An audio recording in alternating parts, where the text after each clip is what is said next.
কোন পক্ষ দাদা? মেয়ে পক্ষ। আচ্ছা, মেয়ের কে হও তুমি? বয়ফ্রেন্ড।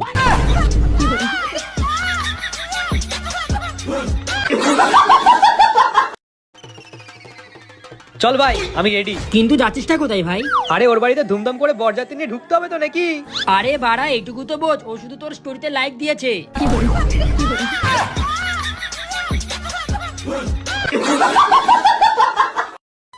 দাদা এই সোয়েটারের দাম কত? 1500 টাকা দাদা।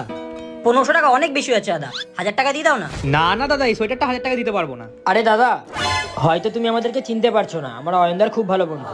দাঁড়াও এক সেকেন্ড, অয়নদাকে কল করে নি। এ নাও, কথা বলে নাও।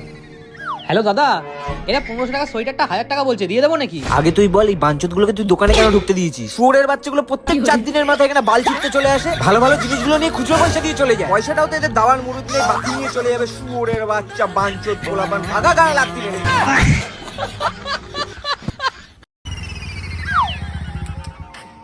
দাদা পার্সেল আছে। জেঠি, তোমার পার্সেল এসছে। কি আছে? শাড়ি আছে।